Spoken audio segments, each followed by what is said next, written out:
ለዓለም ዋና ዜናዎች ጥንቅር እሸቴ በቀለን አመሰግናለሁ። አድማጮቻችን አሁን ደግሞ ለዝርዝር ወዳቆየነው ዘገባ ነው የምንሻገረው። በኢትዮጵያ ሁለቱ ዋና የሰብአዊ መብት ጥበቃ ተቆርቋሪ ድርጅቶች ኢሰመኮና ኢሰመጉ በእስር ላይ ያሉት የባልደራስ ለእውነተኛ ዲሞክራሲ ፓርቲ አመራሮች አያያዝ የታሳሪዎች መብት በጠበቀ ሁኔታ እንዲሆን ጠየቁም። የኢትዮጵያ የሰብአዊ መብቶች ጉባኤ በሕግ ጥላ ስር ያሉ ሰዎች ሰብአዊ ክብራቸውን በሚጠብቅ መልኩ የመያዝ መብታቸው እንዲከበር ጠይቋል። የኢትዮጵያ ሰብአዊ መብቶች ኮሚሽን በበኩሉ የባልደራስ ለእውነተኛ ዲሞክራሲ ፓርቲ ፕሬዝዳንት በቂሊንጦ ማረሚያ ቤት በእስረኞች ድብደባ ተፈጽሞባቸው መቁሰላቸውን እንዳረጋገጠና የታሳሪዎችን ደህንነት በመጠበቅ ኃላፊነት ዙሪያ ከተቋሙ የስራ ኃላፊዎች ጋር መነጋገሩን አስታውቋል።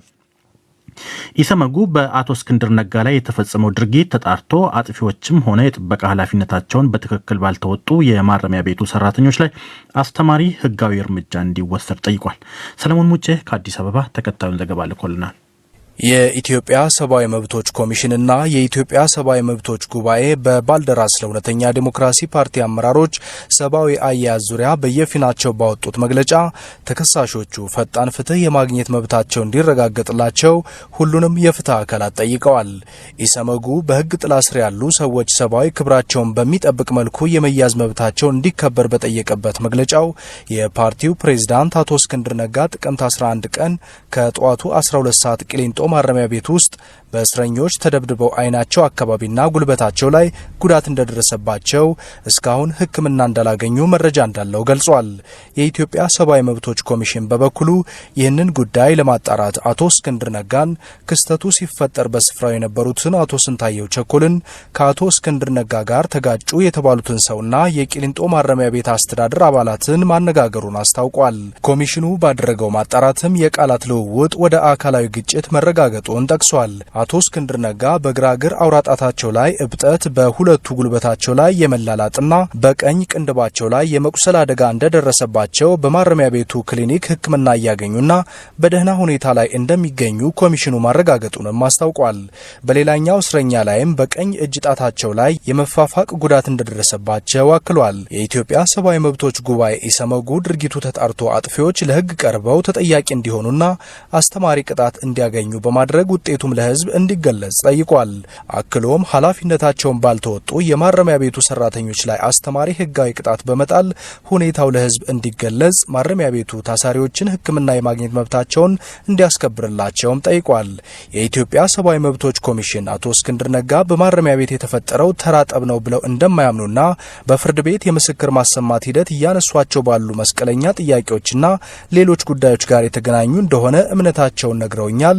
አሁንም ለደህንነታቸው ስጋት እንዳላቸው ገልጸውልኛል ብሏል። ኢሰመኮ ከማረሚያ ቤቱ የአስተዳደር አካላት ጋር የታሳሪዎችን ደህንነት በመጠበቅ ግዴታና ኃላፊነት እንዲሁም በሌሎች ጉዳዮች ዙሪያ መምከሩንም ገልጿል። የኢትዮጵያ ሰብአዊ መብቶች ጉባኤም በማንኛውም ደረጃ የሚገኙ የመንግስት አካላት በህገ መንግስቱና ኢትዮጵያ በተቀበለቻቸው ዓለም አቀፍ ድንጋጌዎች እውቅና ያገኙ መብቶችን የማክበርና የማስከበር ግዴታ እንዳለባቸው በመግለጫው አስታውሷል። ስለ መግለጫዎቹ ከሁለቱም የሰብአዊ ድርጅቶች ተጨማሪ ማብራሪያ ለማግኘት ያደረግኩት ተደጋጋሚ ጥረት ለጊዜው አልተሳካም። ለዲደብሊው ሰለሞን ሙጬ ነኝ ከአዲስ አበባ። አድማጮቻችን ወደ ሳምንታዊ ዝግጅቶቻችን ምዕራፍ ተሸጋግረናል። ቀዳሚው የአድማጮች ማህደር ዝግጅታችን ነው። በደብዳቤ ፌስቡክ፣ እንዲሁም በቴሌግራም አድራሻዎቻችን የላካችኋቸው መልእክቶቻችሁ ተሰናድተው ቀርበዋል። ለዝግጅቱ ልደት አበበ። መቶ አለቃ ደረጀ ረቂታ ደግሞ አንድ አጠር ያለች ሀሳብ ለማቅረብ እፈልጋለሁ ይላሉ። ይህም በቅርብ ጊዜ በምስራቅ ወለጋ በንጹሃን ዜጎች ላይ በደረሰው ግድያ በጣም አዝናለሁ። ለቤተሰቦቻቸው መጽናናትን እመኛለሁ እና በዚህ ጉዳይ ላይ ይህ ሀዘን የሁላችንም ሀዘን በመሆኑ ሁሉም ሰው ሊረዳው ይገባል። ምክንያቱም አንዳንድ ሰዎች ይህንን ክፍተት ተጠቅመው የተለያዩ የዘር ቅስቀሳ የሚያደርጉ በተለያዩ ሚዲያ ላይ ይታያል። ይህ ደግሞ አደገኛ ነገር በመሆኑ ማንም ሰው ሊረዳው ይገባል። በተሻለ መንገድ ከመንግስት ጎን በመሆን ሀገራችን ኢትዮጵያን ለማዳን ሁሉም በአቅሙ መስራት አለበት እንጂ በአሁኑ ጊዜ የዘር ቅስቀሳ ተገቢ አይደለም። ኢትዮጵያ ሀገራችን የሁላችንም ናት እና የትም ሀገር ብንኖር ዞሮ መግቢያችን ሀገራችን በመሆኑ ማንም ሰው ሊረዳው ይገባል። ፈጣሪ ሀገራችን ኢትዮጵያን ሰላም ያደርግልን ብለዋል መቶ አለቃ ደረጀ ረቂታ አስተያየታቸውን በድምጽ ያጋሩን። ቀጣዩም አስተያየት ሰጪ የዘር ፖለቲካ ይቁም ይላሉ። ሀለው ውድ ጀርመኖች ኢትዮጵያን የብሔር ፖለቲካ እንደሚያጠፋት ህወሓት ከሚያራምደው የዘር ፖለቲካ ትልቅ ትምህርት እየወሰን ያለን ይመስለኛል። በብሔር ፖለቲካ ማንም ያለፈለት የለም። ለወደፊቱ ማንም አልፈለበትም ከመበተን ውጪ። ኢትዮጵያን የሚያስፈልጋት ሀገራዊ የሆነ የፌዴራሊዝም ስርዓት ይመስለኛል። የሚገርመው እኮ የትግራይ ብሔርተኝነትን እንደምንም መስበብ ብንችል የኦሮሞ ይቀጥላል፣ ከዛ በኋላ አማራው ይቀጥላል፣ ከዛ ሌላው ይቀጥላል። ኢትዮጵያ ደግሞ ይሄን ሁሉ ጥፋት የምትሸከምበት ትከሻ የላትም። ብሔርተኝነት በእርግጠኝነት ያወድመናል፣ ያጠፋናል። ብሔርተኝነት እርኩስ ነው። እንስሶችን ሳይቀብር በብሔር መድቦ እየተገደለ የለ እንዴ? አሁን እዚህ ወልዲያ አካባቢ ሰዎች ጠፍተዋል፣ እንስሶች ሲገደሉ አይተናል። እጽዋቶች የአማራ ነው ተብሎ ተክሎች ሲወድሙ እያየን ነው። ህጻናትን ያርዳል፣ እርጉዞችን ሁሉ እኮ የሚተረክር እኮ ነው የብሔር ፖለቲካ። ኢትዮጵያን የምንወድ ከሆነ ከዘር ፖለቲካ ከተባለው ክፉ ዘር መላቀቅ አለብን ነው ብሎ አመሰግናለሁ። ከምስራቅ ወለጋ በድምጽ ሰሞኑን መልእክታቸውን የላኩልን አንድ ሴት ደግሞ በማንነት ላይ ያተኮረው ጦርነት አሁንም እንደቀጠለ በመግለጽ ለመንግስት ያሳስባሉ። መልእክቱ ከደረሰ ከምስራቅ ወለጋ ነው እየደወልኩ ያልኩት ያለሁት።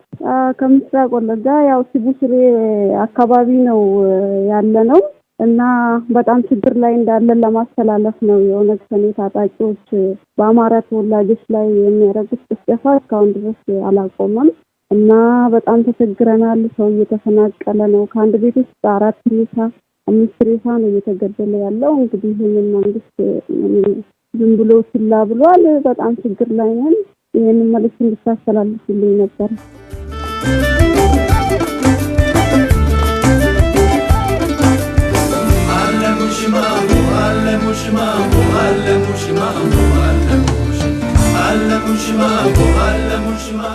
ቀጣዩ መልእክት ደግሞ የደረሰን ከፉአድ ነው። ሰላም ዲደብሊው አማሪክ እንዴት ናችሁ? በእርግጥ የረጅም ጊዜ አድማጫችሁ በሆንም በአድማጮች ማህደር ዝግጅት ስሳተፍ ለመጀመሪያ ጊዜ ነው።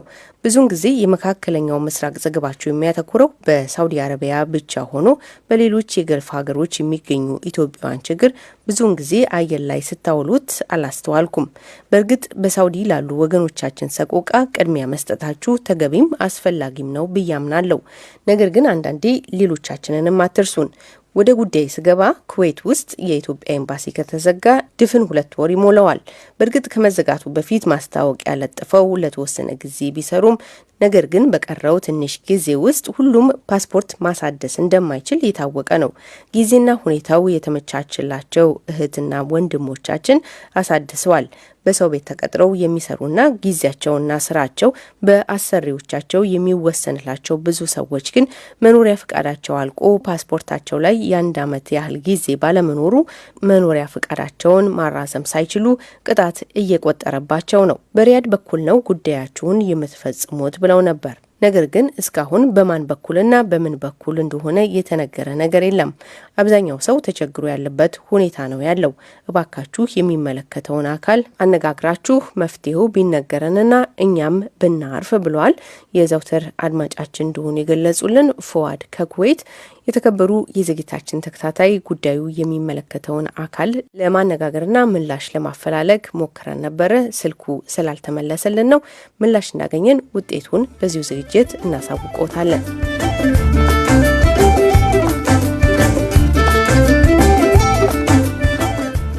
ዲደብሊዎች ይህንን መልእክት ለአቶ ጌታቸው አድርሱልኝ ይላሉ ስማቸውን ያልገለጹ አንድ አስተያየት ሰጪ። እሳቸውም ውድ ጌች ሰላማዊ ሰው ሲሞት እናዝናለን። ይህ ግን የሚሰራው በትግራይ፣ በአፋር፣ በአማራ፣ በጠቅላላ በመላው ኢትዮጵያ ላልተገባ ጥቃት ለተጋለጡ ሰላማዊ ሰዎች ሁሉ መሆን አለበት። ጥቃት ሲደርስ በትግራይ ክልል ሲሆን በገበያ ቀን ብሎ ማደናበር፣ በአፋር በአማራ ክልል ሲሆን ደግሞ እንደ ጀብድ ድርጊት መቁጠር አይቻልም ይላል አስተያየታቸው። ወደ ቀጣዩ አስተያየት ስናልፍ ደግሞ ዶቼ ቬለዎች ወደ ወልቃይት ጠገዴ መታችሁ ማዘግቡት ለምንድን ነው? የመንግስት ሰራተኛ ደሞዝ ሳይከፈለው ድፍን 5 ወር እየሰራ ነው። እናቶች፣ ህጻናት፣ ሽማግሌዎች ይሞታሉ፣ ይታሰራሉ ይላሉ። የተከበሩ የዝግታችን ተከታታይ አቅማችን ቢፈቅድና ስፍራው ድረስ ሄደን ብንዘግብ ደስ ባለን ነበር።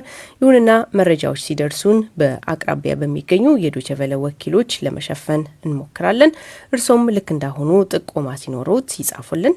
እናመሰግናለን። ሌላው እንዲሁ ስማቸውን ያልገለጹ አስተያየት ሰጪ ደግሞ መተከል እየደማች ስለሆነ እባካችሁ ድምጽ ሁኑን ይላሉ።